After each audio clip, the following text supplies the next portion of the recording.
Assalamualaikum warahmatullahi wabarakatuh.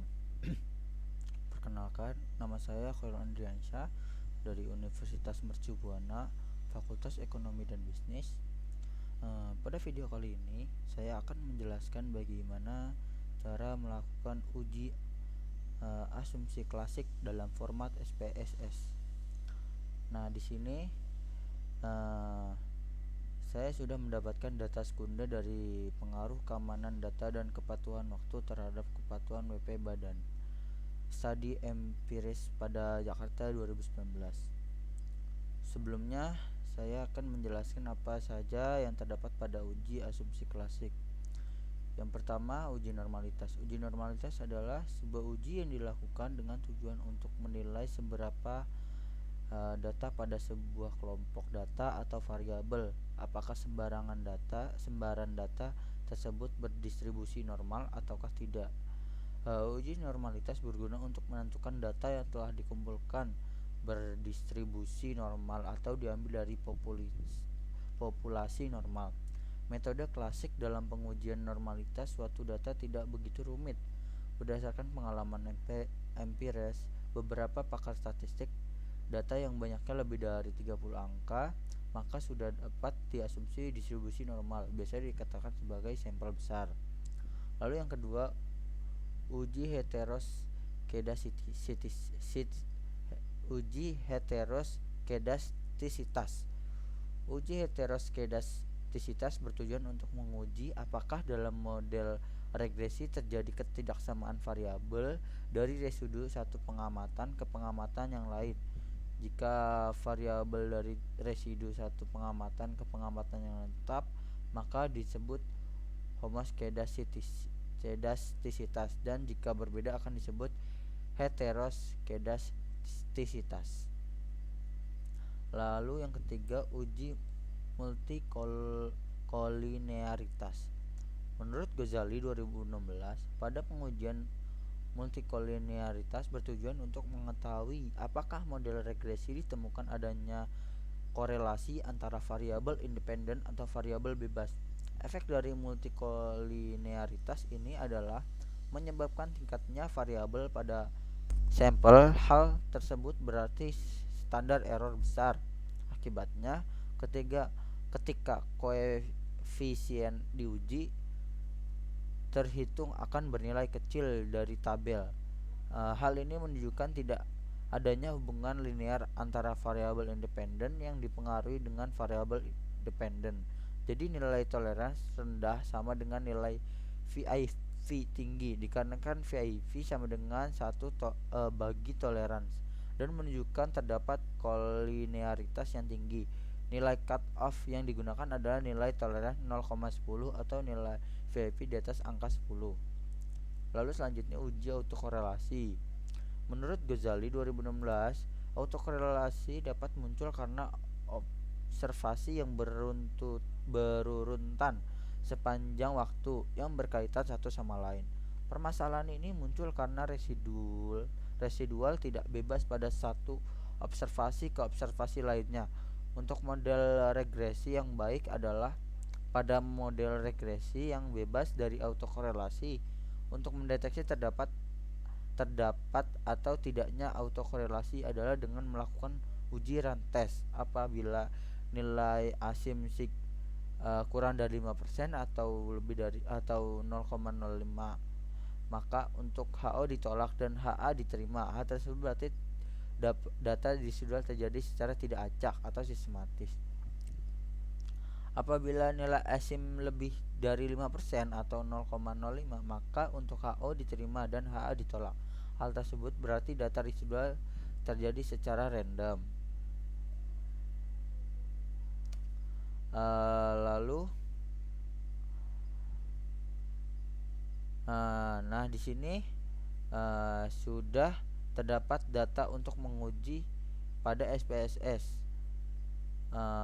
Lalu setelah itu kita mengcopy paste data yang sudah kita siapkan ke SPSS.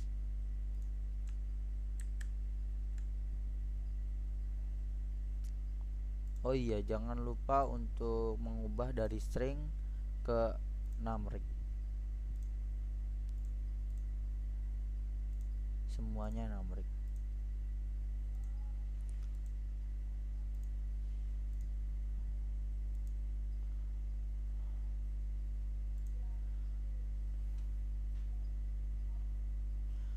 Jika semua variabel sudah terisi, lalu kita melakukan uji normalitas. Langkahnya yaitu yang pertama kita klik analysis, lalu ke registration, lalu linear. Nah, di sini variabel y kita ubah ke dependent. Lalu pada variabel x kita masukkan ke independent. Bisa dilihat variabel x dan y dari sini, x1 dan x2 lalu y. Kita kembali lagi, lalu klik OK.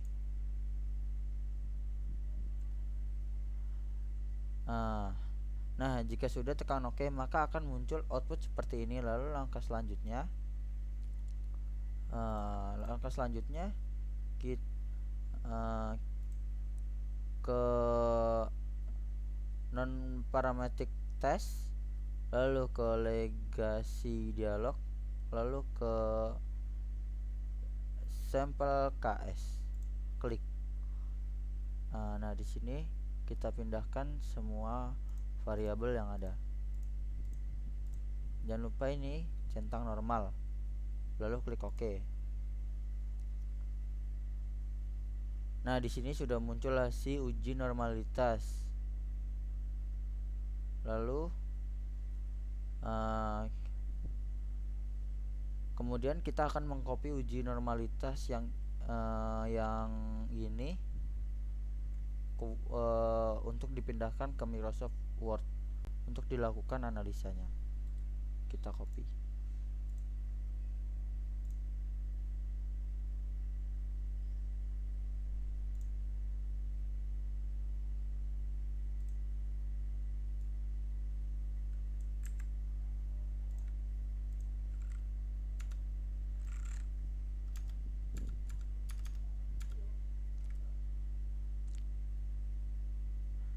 Nah, di sini sudah muncul hasil uji normalitas dari hasil penjelasan dengan menggunakan uji statistik non parameter.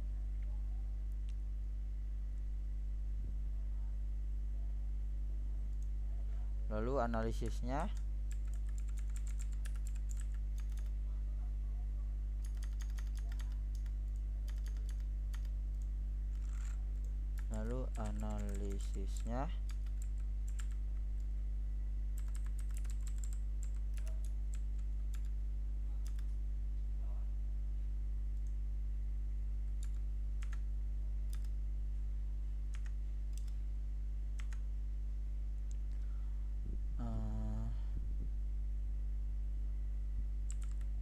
dari hasil uji normalitas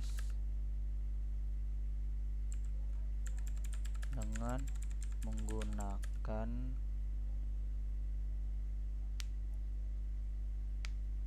uji statistik non parametric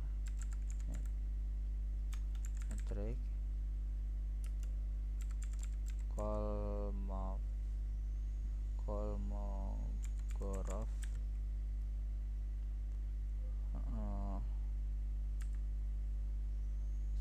Smirnov dalam kurung K5 nilai signifikannya diperoleh yaitu sebesar